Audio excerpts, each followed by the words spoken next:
If I were Kevin McCarthy and those responsible for security on the House side, and frankly the Democrats in the Senate, hopefully this is a nonpartisan issue, figure out what the heck is going on with the police force.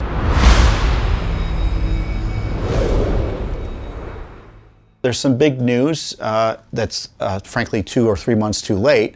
They finally released the body cam, police body cam, and other videos of the maniacal attack on Paul Pelosi in his and Nancy Pelosi's home in San Francisco. Now, as you know, and if you've been following this story closely, it happened back in October, November. It's been months since this incident happened. Typically, these types of videos are released quickly. Instead, it's been months. Judicial Watch had asked for records, asked for the videos. We were told they weren't going to be released. Some media organizations ended up going to court, and the court did and enforced the law, as has been previously enforced, and ordered the release of the records. And the records show a terrible attack. And the policy issue, and the first video we'll show while I'm talking, is the U.S. Capitol Police video of the Pelosi attacker breaking in the back of his home. And you'll see the video, you see all the noise the guy's making, and my question is, where was the U.S. Capitol Police? What is the purpose of having a video surveillance like this without alarms or other processes that get protection for the House? And I don't care, there's no excuse that Nancy Pelosi wasn't there. I mean, an attacker isn't going to know that. You just presume the location has to be secured. So to me, this is another security breakdown by the U.S. Capitol Police under Nancy Pelosi's watch. Not that she had that she was trying to get herself harmed, but look, there's got to be a basic level of security and competence for our elected leadership. And I don't believe in a security state that keeps them away from the American people. But certainly the Speaker of the House should have sufficient security in this day and age. I mean, when you're seeing the video here, how is it?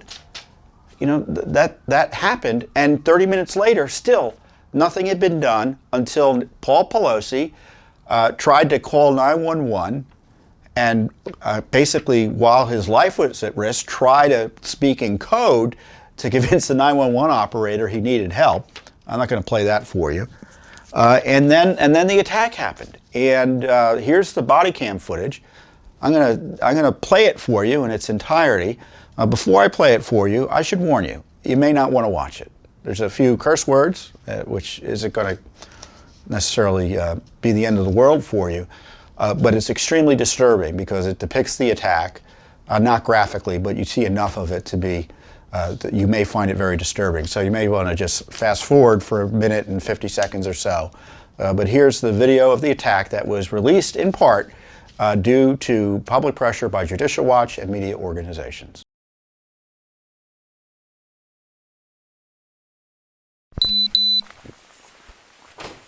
Yeah, definitely don't want Hall up here. I definitely don't want Hall up here. Hello.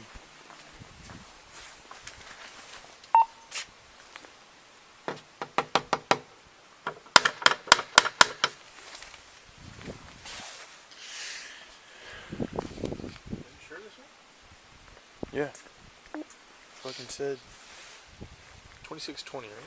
No, 2640. Oh, 40. Yeah, it literally said that. Hi. Hey guys. How you doing? How are you? What's going on, man? Everything's good. Hi. Drop the hammer. Nope. Hey. What is going on right now? I'm not getting an answer on call back. Bro, oh shit. From the area that you're coming in at. I got him, Michael.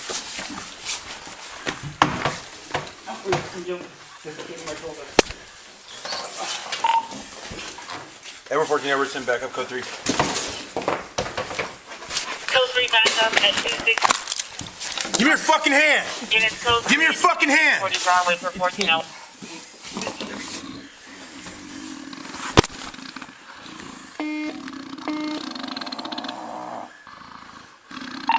Edward 14, Edward, send medics, code 3 as well. You got it? Sorry, 14 number 2 is medic code 3. Affirmative. So that's pretty horrible, isn't it? And thank heaven that Paul Pelosi is alive. I mean, he got all his weight into that swing.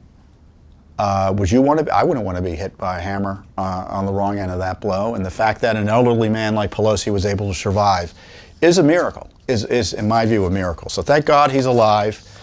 And you know the reason this information is important to have is because he was the husband of the third most powerful person in the United States of America in our political system, at least on the elected side. And the American people have a right to see what happened here. Kudos to the police to, in really incredibly difficult circumstances, immediately jumping and stopping that guy from further hurting him. But boy, the fact that it came to that, I just hope, and if I were Kevin McCarthy and those responsible for security on the House side, and frankly the Democrats in the Senate, you know, hopefully this is a nonpartisan issue, you know, figure out what the heck is going on with the police force. Because if I were a member, I would not feel secure, given what happened on January 6th and what happened to Mr. Pelosi. I think there's a level of competency, a lack of sufficient security and training to protect not only the members there, but those who visit. And we saw that on January 6th, where it's clear that the police, frankly, were all out of sorts. They didn't know what to do.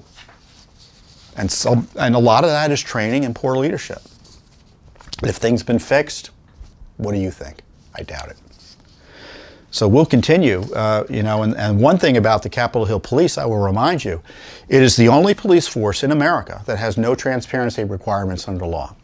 Now, Judicial Watch is trying to vindicate the rule of law there by suing the board that monitors the Capitol Hill Police. Effectively, Capitol Hill Police, not effectively, but I think directly their defendant. We're seeking the January 6th videos and emails.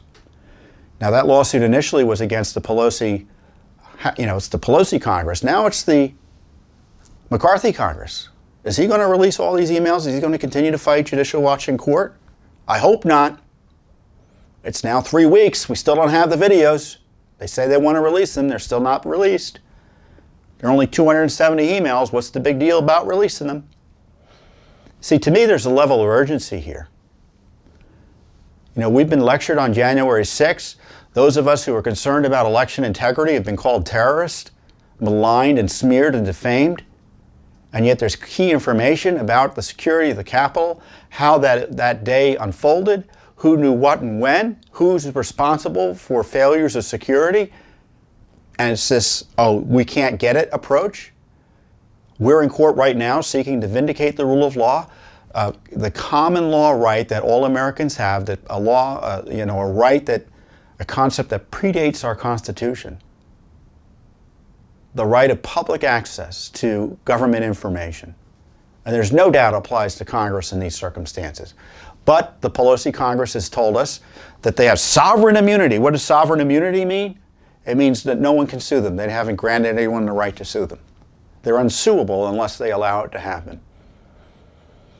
And they said even if the records are, quote, public records, in theory that these, quote, aren't public records in fact, because they're not records as defined as, you know, they're not public records under the definition, and obviously that's just bunk. And they're not, and there's no public interest in getting them released. Do you have any interest in seeing the emails and videos? I know I do.